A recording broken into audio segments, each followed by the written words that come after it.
Olá, todo mundo assistindo o Hangout Carlotas. O meu nome é Carla, para quem não sabe. Carlotas é uma empresa que busca expandir o diálogo sobre respeito, empatia e a desconstrução do perfeito, a potência da diversidade, tudo que tem embaixo desse guarda-chuva, que é muita coisa. A conversa de hoje, a Fabi vai apresentar a nossa convidada, mas só queria contar que é a segunda vez que ela aparece aqui no nosso Hangout. E a gente está muito feliz, porque essa conversa é uma delícia. Fabi, conta pra gente. Oi, Cá, tudo bem? Bom, Tudo. hoje o papo é com a Mariana Rosa. O nosso papo primeiro foi em dezembro de 2016, então faz muito, muito tempo. A Mari, ela é jornalista, escritora, mãe da Alice, e na verdade eu conheci a Mari por causa do livro dela, Diário da Mãe da Alice, que é uma delícia, é pura poesia, e eu fiquei super emocionada quando eu li, porque ela consegue traduzir as coisas de uma forma tão linda. E aí, então, a gente chamou a Mari para esse primeiro papo, que foi tão gostoso, por isso que a gente quer fazer um repeteco dele. Mari, bem-vinda novamente. Queria que você me corrigisse se eu te apresentei mal e contasse um pouco quem é a mãe da Alice. Olá, gente. Oi, Carla. Oi, Fabi. Estou super feliz de estar aqui conversando com vocês quase 4 anos depois, né? Quanta coisa aconteceu de todos os lados.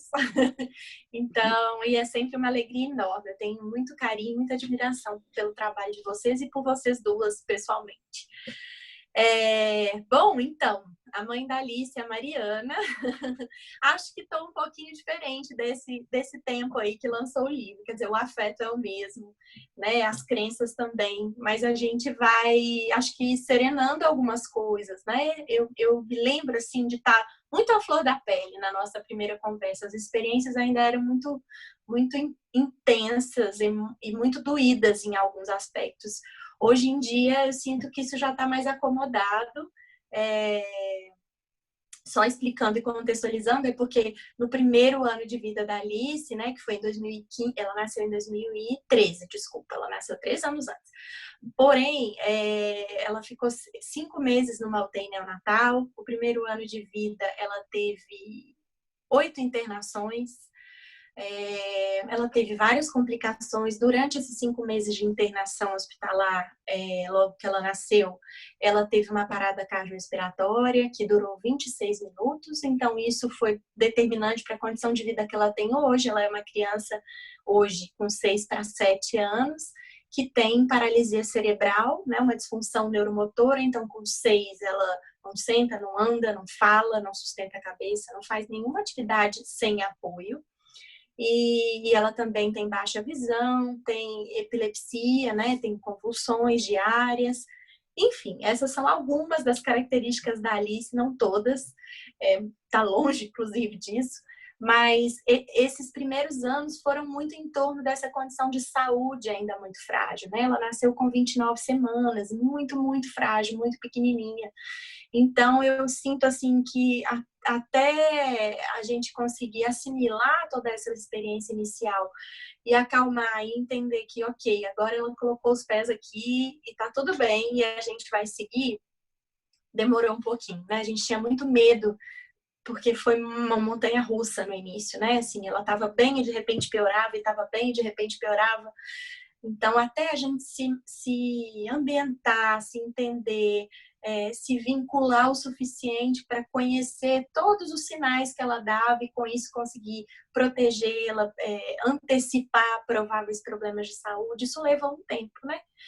E aí eu acho que hoje essa condição já é bem mais tranquila. Então, ao invés de falar de paralisia, de não anda, não fala, eu quero falar de escola, quero falar de convivência, quero falar que ela está aprendendo a ler, quero falar que a gente adora ir para a fazenda, que ela adora ouvir os bichos, sabe? Outras coisas. A gente saiu desse contexto. E isso é muito, acho que é o que tem de mais bonito para contar nessa história. Nossa, que lindo, que lindo. Bom, ela também é dona de um sorrisão, porque cada foto que aparece dela, ela tá assim gargalhando, é uma delícia de ver. Eu acho que o que você traz, e eu, né, acho que como mãe talvez tenha esse sentimento, é tudo que a gente projeta nos filhos, independente das dificuldades, né? Com certeza Sim. a condição da Alice, pela saúde, com certeza é muito mais angustiante, né, em alguns aspectos, mas talvez infelizmente a gente como pai, na condição de pai e de mãe, a gente projeta muita coisa nos filhos e que a gente tem esse processo de não aceitar ou de demorar para entender que esse serzinho é um serzinho único com as características dele e ele é muito bem-vindo assim, né? E aí, Exato. quando a gente faz esse acolhimento dessa criança da forma como ela é, deixando as nossas expectativas de lado, é muito mais gostosa essa relação. Então, Sem nossa, vai dúvida. ser uma delícia ouvir agora todos esses ganhos, porque eu acho que a gente pode continuar ainda na maternidade atípica, mas eu acho que a gente pode falar muito dessa inclusão, de como a própria Alice, ela traz para o entorno dela, para a comunidade onde ela está, essa riqueza. Eu me lembro de você, mesmo naquela época, contar a interação dela com outras crianças, o quanto as crianças aprendem com ela e ensinam ela, e Sim. essa amizade que é construída, que é muito gostosa. É maravilhosa. Eu acho que é a parte que nos dá alguma esperança, né? Assim, de um mundo mais acolhedor, que abrace mesmo a diversidade humana. As crianças, né? A infância nos ajuda a fazer esses resgates, né? Então, vou ter muito prazer de contar sobre isso. Eu acho que eu me lembro, Mari. Sabe o que eu acho que eu lembrei? Pode. Se eu não me engano, a nossa conversa, ela ia começar na escola ou ela estava começando a adaptação, se eu não me engano, não foi? Provavelmente. Ela começou exatamente há 3 anos atrás, tem 3 anos de escola. Então, 3 ou 4, é isso mesmo. Ela ia começar no ano seguinte. Então, e a gente, para conseguir matriculá-la, eu tive 6 negativas de escola. 6, né? E é bom ressaltar que isso é ilegal. Além de imoral, é ilegal, né? E foi um processo dificílimo, porque a cada negativa que eu recebia, né?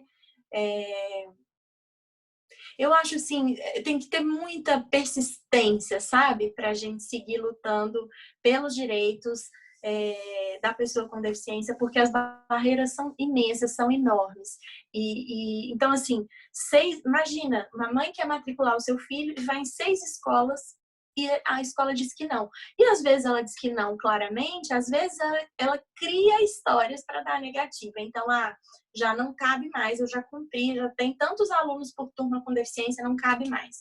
Ou, olha, você pode até matricular, mas eu acho que ela não ia ser feliz aqui, essa escola não tem o perfil da sua filha, sabe? Ou, olha, não tem vaga, já esgotou, não tem vaga.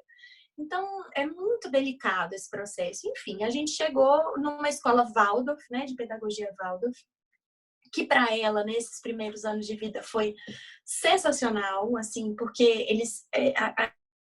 A pedagogia Waldorf, ela naturaliza a inclusão, sabe? Acho que a gente nem fala de inclusão lá, a gente fala o tempo todo mesmo de convivência. Não sinto que é necessário, sabe? Nem por parte da escola, nem por minha parte, e, consequentemente, as crianças também acabam ensinando isso para os pais, né? E a gente tem vivido, desde então, momentos muito lindos lá nessa escola, assim. Eu me lembro uma vez que talvez tenha sido a situação mais desafiadora, que a Alice ficou na escola e nesse dia ela teve uma convulsão muito forte.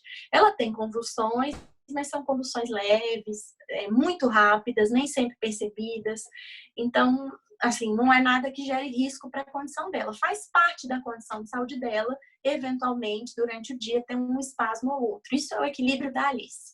Não ter convulsão, no caso da Alice, significaria uma criança dopada, fora do mundo. Então, o equilíbrio dela é esse. Para ela estar conectada no mundo, vai ter que ter, né, alguns espasmos, alguns escapes. E a gente convive bem com isso. Mas nesse dia ela teve uma convulsão feia, assustadora. E aí eu estava trabalhando, a professora me ligou e disse: Mariana, corre pra cá que a Alice não tá bem, ela tá chorando muito. E no telefone eu já ouvi o choro. Ai, meu coração, eu entrei em desespero, corri, cheguei lá. ela já estava mais calma, no colo da professora de apoio que fica mais com ela, estava no colo, as crianças todas em volta, elas estavam sentadas no pátio da escola, assim, na natureza, embaixo de uma árvore, todas em círculo, e a Alice, aquela cena eu já me acalmei, falei, ai, que graça, vieram juntos sentar aqui, né? Quer dizer, o que ela teve não assustou a ponto de fazer com que as crianças tomassem distância, né? Provavelmente porque a condução também foi bem feita. E aí eu cheguei, peguei a Alice no colo e comecei a conversar com ela e disse, filha, a professora ligou, disse que você teve uma convulsão, lembrando que a Alice não fala oralmente, então ela conversa comigo usando o corpo, né?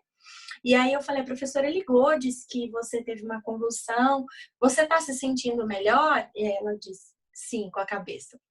Eu falei, ai, que bom, então, já tá melhorando.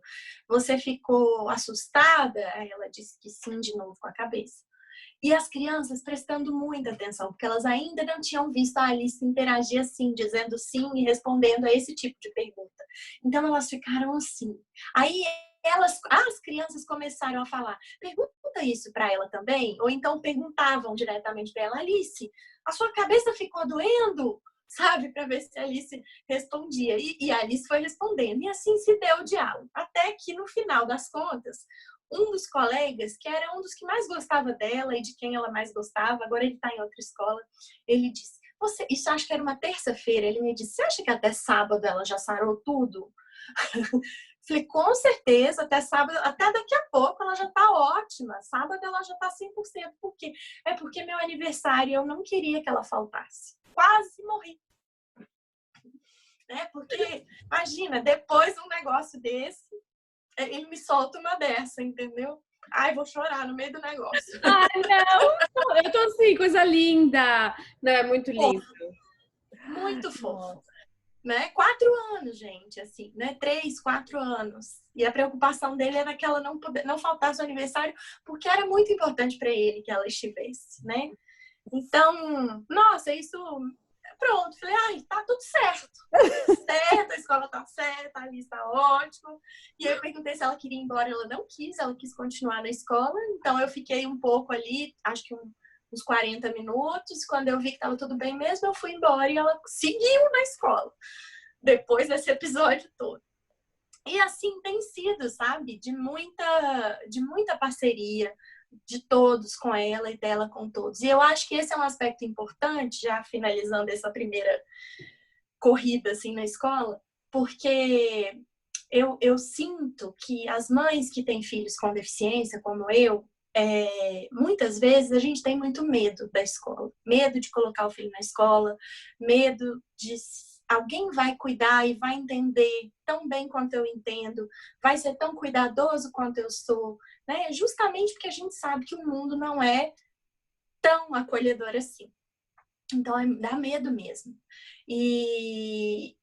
Mas eu conto isso para dizer, claro que não é fácil, né? Claro que tem um processo de adaptação rigoroso. Até falei das 6 negativas anteriores. Então, não foi fácil chegar nesse ponto que eu acabei de narrar. Mas esse ponto compensa, sabe? Porque eu acho que a gente não pode, a gente negar essa possibilidade de expansão do mundo, de expansão das interações, a gente achar que o cuidado só pode se dar a partir de nós, é a gente negar a dignidade para essa vida, né? Por melhor que a gente cuide, não pode se resumir a gente, né? Eles estão no mundo. Então tem que ir para o mundo, e o mundo que se vire para dar conta, né? Claro, e a gente vai junto, vai ajudando a desenvolver ferramentas, mas essa responsabilidade não é nossa. E se essas crianças não forem para o mundo, também ele nunca vai ter essa possibilidade de aprimorar esse olhar. Foi assim que nós chegamos até aqui, né? Colocando essas crianças fora do convívio comum, colocando essas pessoas fora da vista. E deu no que deu. Então, acho que chega, né? Deu. Chega, e é lindo de ver também, tipo, mães como você que fazem isso, né? No seu caso, para Alice, mas que você está abrindo a porta, assim, de todos os próximos, né? Os filhos dos filhos e dos filhos que vão vir. Então, tem alguns pontos que eu anotei aqui desse primeiro exemplo, coisas lindas. E eu achei muito legal, tipo, a atitude, né? Você falou que a escola já é diferenciada, né? Já tem todo um... Mas, assim, da professora de manter a Alice também junto com a turma, né? Porque acho que a primeira coisa é, tipo, leva pra enfermaria, não sei o que, isola, não sei o que. Tipo, não, vamos todo mundo aqui fazer isso junto. Isso é bem legal, né? Isso. Bem Isso é bem... Porque eu acho que naturaliza a situação. Claro, se ela tivesse em risco, né? Se ela, por exemplo, se ela estivesse convulsionando e nunca mais parasse de convulsionar, claro, aí você tira, mas não foi o caso. Ela teve, durou uns minutos, sei lá, nem 5 minutos e passou. Então, é ali o lugar mesmo de resgatar e de entender, né? Quantas coisas essas crianças aprenderam dessa experiência. E eu me vi tendo que explicar para os pais depois, porque eu falei, essas crianças vão chegar em casa hoje e vão contar alguma coisa. Eu acredito. Então, deixa eu antecipar o que foi para os pais também terem elemento para dialogar. E aí eu mandei no grupo, ó, minha filha teve isso, ela tem convulsão, essa é a condição dela, mas as crianças reagiram assim, assim, assim. E aí foi aquele monte de coraçãozinho no grupo, assim, sabe? Aí os pais, sabe, pode deixar que ele não vai atrapalhar. Ótimo, já ajuda muito. Sai da frente, deixa as crianças se resolvem, né? Deixa eles se resolver. É isso aí. Isso aí. Mari, falando um pouco de educação inclusiva, eu acho que a tua prática, né? Você está estudando, né, isso, mas você também está na prática testando e exercitando, e acho que por mais que existem várias teorias e vários estudos, a realidade e o dia a dia é sempre, né? Minha mãe falava que na prática a teoria é outra, né? A gente experimenta Exato. outras coisas.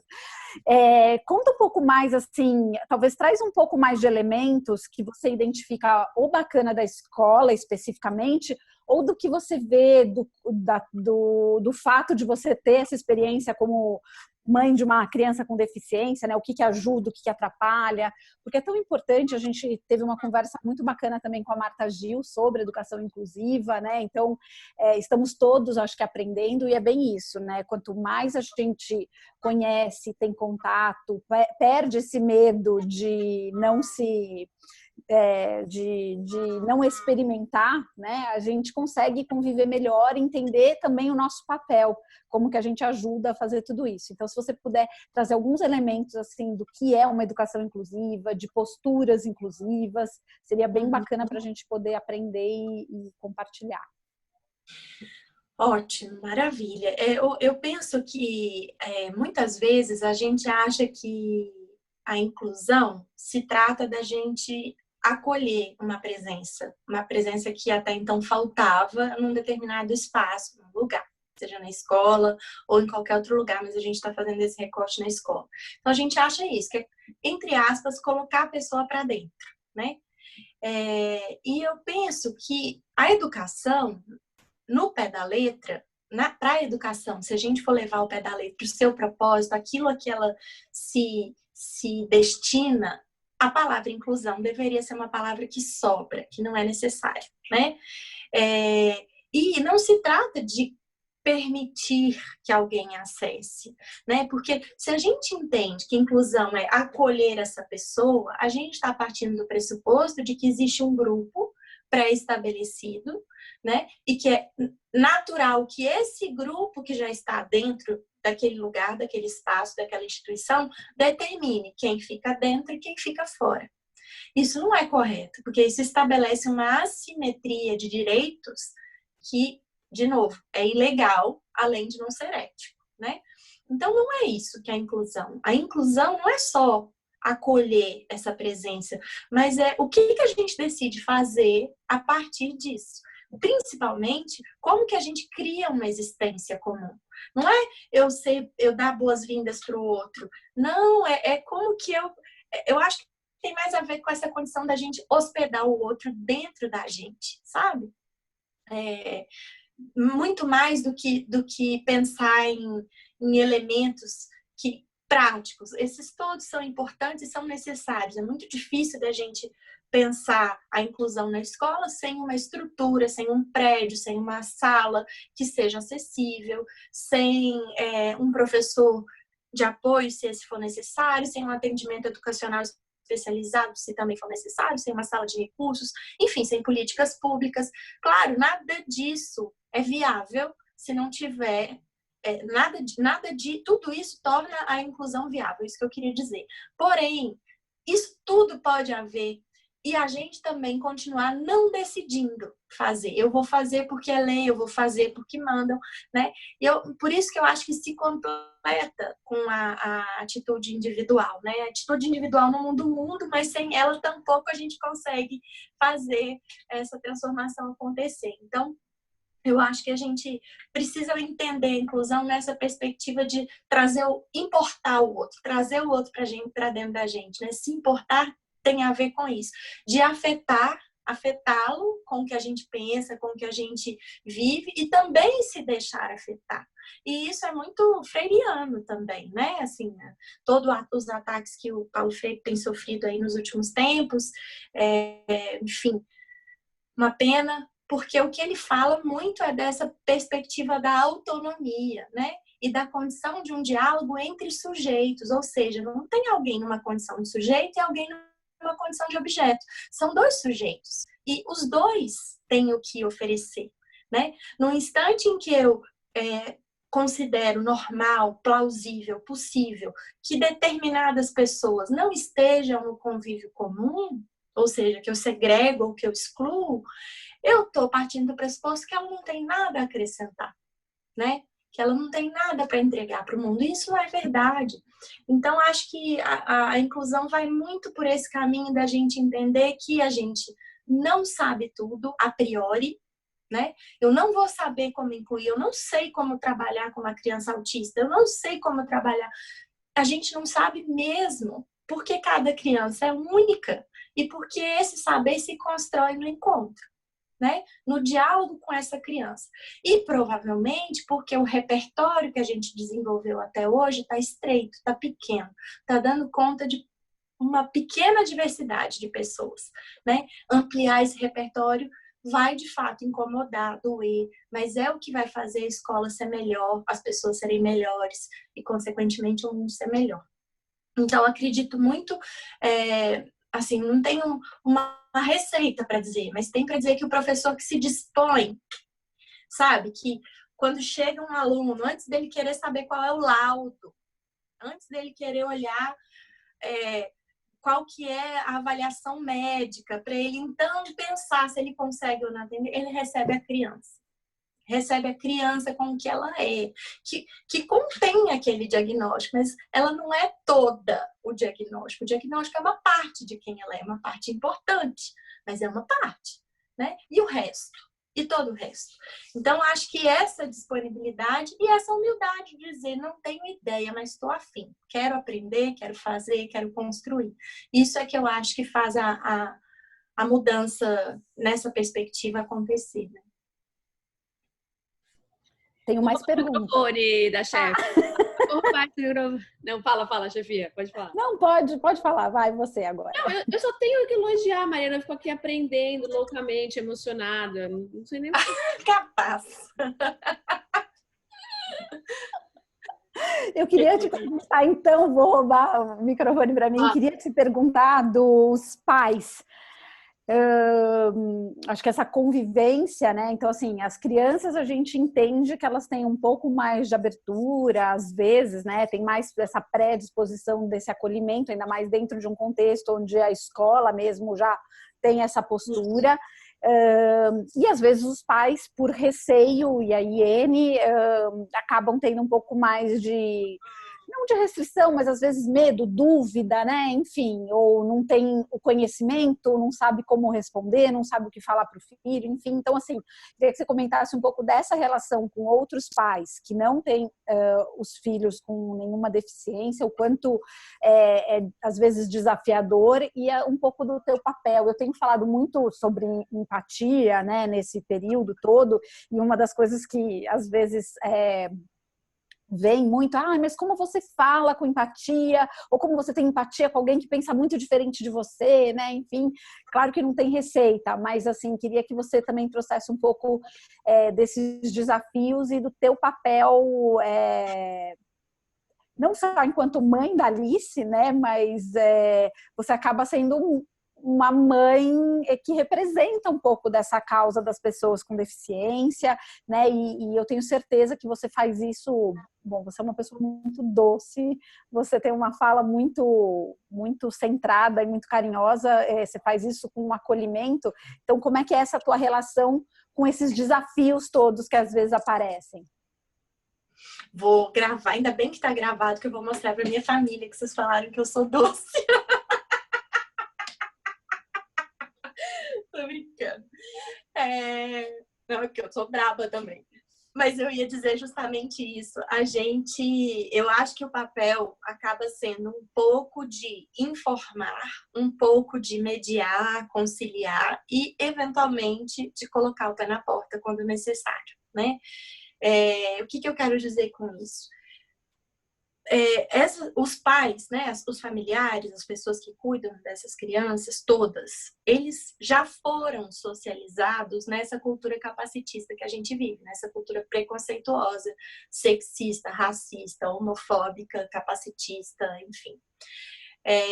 Então, esses pais e eu, e vocês, e todo mundo, né, nós já passamos por essa escola aqui no sentido da cultura, né, que tem essas características. Então, a gente aprende isso. É muito difícil a gente dizer que não é racista, ou que não é homofóbico, ou que não é machista, ou que não tem preconceito, não é capacitista, não tem preconceito em relação às pessoas com deficiência. É muito difícil, porque isso é o modo como a gente apreende a sociedade hoje.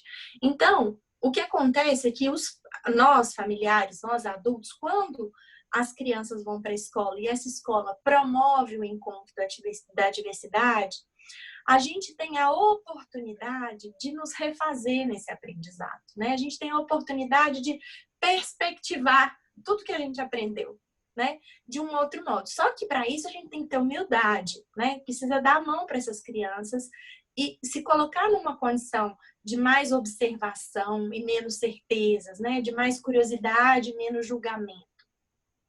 Isso eu acho muito importante. Mas também há que se ter uma certa paciência com as pessoas que não conseguem fazer isso, né? Porque não tiveram essa oportunidade, né? Então eu tento, sempre que possível, explicar bastante, oferecer informações, sempre tentando mostrar o benefício para todo mundo, sabe? Para que a pessoa não sinta que ela está me devendo, que ela está me fazendo um favor, e nem que eu estou devendo um favor a ela, né? Eu estou deixando o meu filho estudar com o seu... eu vou convidar a sua filha para a festinha, isso não é favor, né? A gente está falando de uma convivência que é desejada, que é querida e que tem ganhos para todo mundo. Então, o tempo todo eu vou por essa linha, né? Nessas conversas. Muitas vezes, a maioria das vezes, funciona, porque, na verdade, o que existe é uma lacuna de informação. E à medida que as pessoas vão entendendo e vão construindo as suas opiniões, o seu conhecimento, o preconceito vai sendo minimizado ou vai sendo educado, né? Mas, às vezes, não funciona. E aí, por isso que a gente tem a lei, né? Então, quando não funciona, olha, desculpa, mas de acordo com a Declaração Universal de Direitos Humanos, de acordo com a Lei Brasileira de Inclusão, de acordo com a Convenção Internacional dos Direitos da Pessoa com Deficiência e blá, blá, blá, blá, blá. Né? Infelizmente, a gente ainda precisa saber essas leis. Eu espero que um dia todas elas caduquem, né? Que a gente tenha compreendido tanto que elas sejam aposentadas e a gente possa viver sem falar nisso. Mas até lá elas têm que existir, né? Elas precisam nos dar essas garantias, porque nem sempre o diálogo dá conta de tudo. Então eu acredito muito nisso, assim, em promover rodas de conversa, em conversar abertamente com as famílias, se perceber que uma família está com mais resistência, chama junto, convida para tomar um café, conversa. Acho que essa iniciativa é oneroso, não vou dizer que é fácil, às vezes a gente não quer fazer isso, às vezes a gente queria que as coisas fossem dadas como são dadas para tantos. Eu quero chegar na escola e não ter que me preocupar se alguém vai achar que minha filha está atrasando a turma, né? Mas existe o mundo real e o mundo ideal, né? Estamos trabalhando com o mundo real, então eu me valho dessa disposição o tempo todo. E quando eu me canso, eu falo, gente, alguém me ajuda, por favor, peço ajuda, chama outra pessoa, peço ajuda para a escola, né? E vamos em frente. Mas, felizmente, assim, acho que na minha experiência com a Alice, ela até agora tem sido muito privilegiada nesse sentido. É horrível falar que ela tem sido privilegiada, mas é isso que tem sido. Ela tem sido suave, ela tem sido acolhedora, ela tem sido bonita, ela tem sido de muito afeto. Mas eu estou sempre em contato, né, com outras famílias, outras pessoas, e sei que isso é uma exceção mesmo. Infelizmente, é uma exceção. É foda, né? Vou falar. Ia me segurar pra falar o palavrão, mas saiu. É foda, é difícil. Mas é muito lindo ver, assim, tipo, a sua força. E você é uma inspiração, Mariana. Nossa, que coisa mais linda. Eu tenho uma dúvida. Você falou da cultura capacitista. Me explica mais? Explico. O conceito, né? Capacitismo está para as pessoas com deficiência, assim como o racismo está para os negros, assim como o machismo está para as mulheres, assim como a homofobia está para as pessoas LGBTQ+. Capacitismo tem a ver com capacidade. Significa a gente avaliar as pessoas pelo que a gente acha que elas são capazes. E aí, nesse caso, as pessoas com deficiência sofrem uma desvantagem, porque em razão dos impedimentos que elas têm no corpo ou nas suas funções, elas são avaliadas como menos capazes. E aí elas são categorizadas numa prateleira inferior, é subgente, né? Não é gente, é uma gente limitada, é uma gente com defeito, é uma gente falha, não é gente, é outra coisa. E é a partir desse pensamento que a gente teve ao longo da história da humanidade tantas experiências de eugenia, né? A história das pessoas com deficiência está muito ligada à morte, ao abandono e à exclusão. Por isso é muito importante a gente ter consciência, né? Acho que é importante essa pergunta porque também me dá a oportunidade de explicar o que é deficiência, né? De acordo com toda a luta das pessoas que têm deficiência, que lutaram pelos seus direitos, deficiência é um impedimento de longo prazo, de natureza física, mental, intelectual ou sensorial. Sensorial, por exemplo, a pessoa que é surda, cega, né?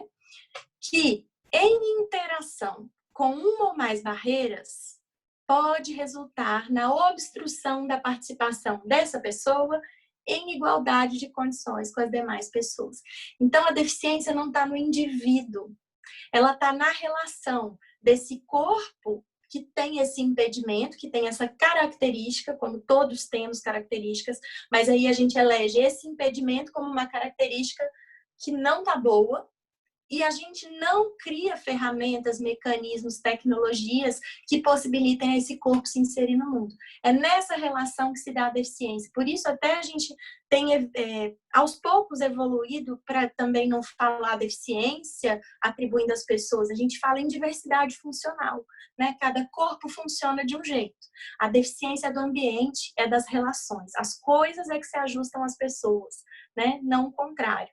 Então, acho que nessa perspectiva a gente entendeu o capacitismo porque todas as pessoas são capazes, todas nós somos mais ou menos capazes em determinadas situações ou não. Né? A gente não é capaz de tudo o tempo todo. A gente ora é mais, ora é menos, todos nós.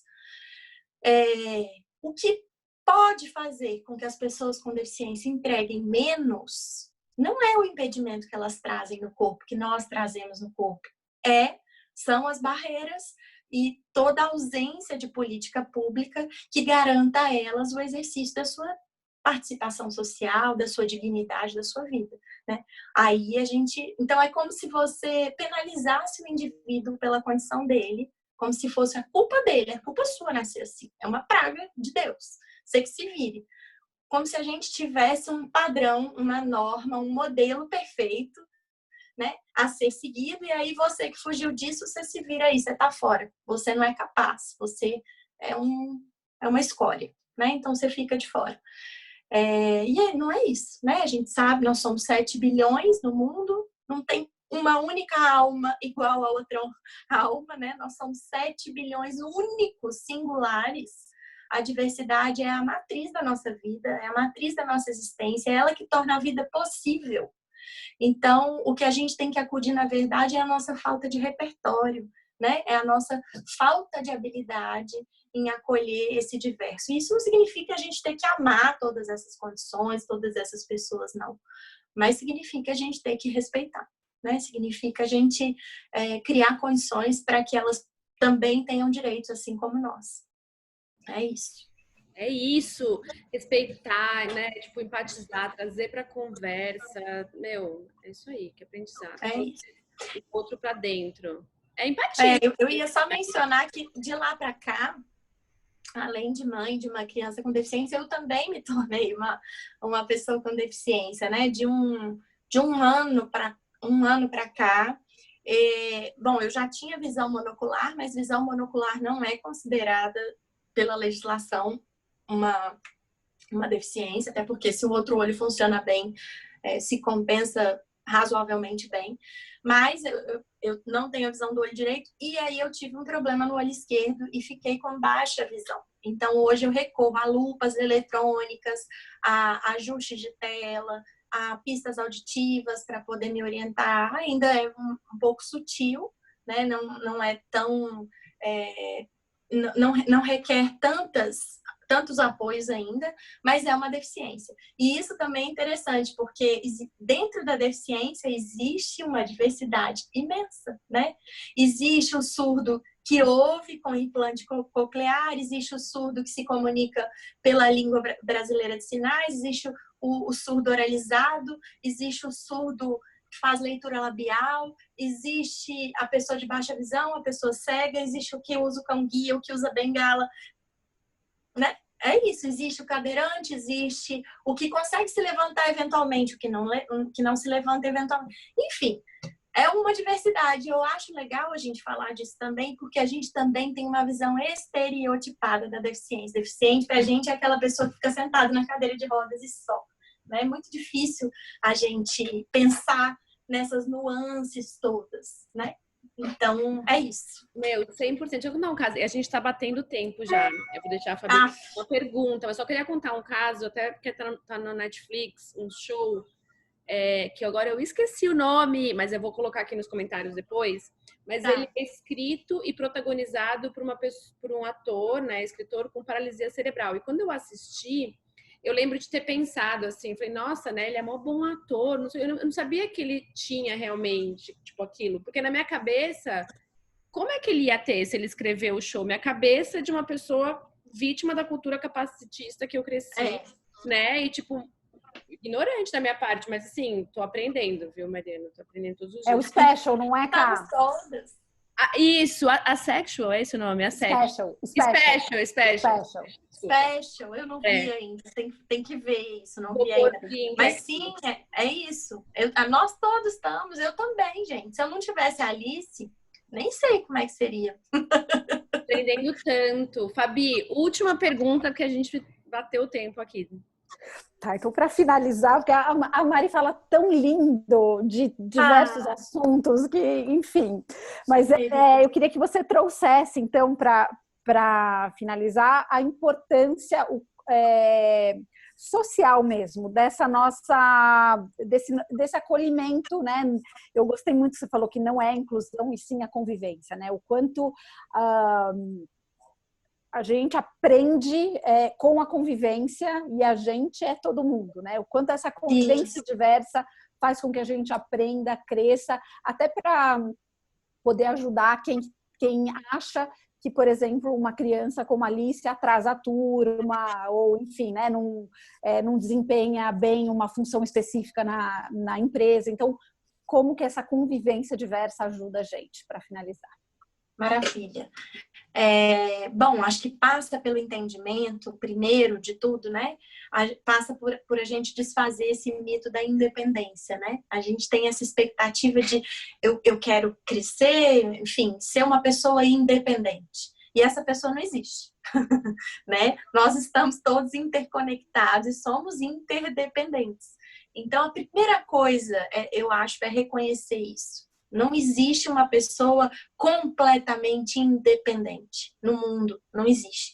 Nossas experiências estão todas interligadas em relações de confiança, em relações de dependência. O que acontece é que algumas pessoas têm níveis maiores de dependência do que outras, o que não as faz subservientes, o que não as faz piores do que as outras. Nada disso. Então, eu acho que a gente assumir essa condição de dependência, de interdependência, é o primeiro passo para a gente entender que a gente não pode prescindir de ninguém para viver. Porque a gente já vai aprender uns com os outros, e se cada um é único, se eu dispenso eu estou dispensando uma oportunidade de aprendizado, de crescimento, de desenvolvimento. Isso é ruim para mim. Além, claro, de eu estar negligenciando um direito daquela pessoa. Então, eu penso isso, assim, a gente entender que conviver na diversidade, conviver nessa perspectiva das diferenças, ter uma escuta atenta para as diferenças, é considerar que a gente muitas vezes vai ser desconfortado, vai ser tirado do lugar, que isso vai incomodar de certa forma, porque faz com que a gente se questione muitas coisas, ou faz com que a gente tenha que ir atrás de conceitos e experiências que até então a gente não tinha. Mas é justamente assim que a gente vai se expandir a nossa consciência, expandir nossas relações afetivas, expandir nossa capacidade de amar o mundo e se responsabilizar por ele, né? Então, eu penso que não existe uma vida criativa, amorosa, afetiva, respeitosa, humilde, digna, sem que ela seja uma vida que ande de braços dados com a diversidade. Essa vida não é possível, né? Não há vida mais valiosa que a outra, né, Cá? Não há. Não há vida mais valiosa que a outra. Nosso manifesto. Coisa linda! Nossa, muitos aplausos. A gente Pra vocês. Para nós. A gente vai ter que finalizar nossa conversa. E é isso. Obrigada a todo mundo assistindo, ouvindo o podcast. Má, fica isso. Eu vou parar de gravar. Obrigada, Má. Tá. Obrigada, gente. Prazer.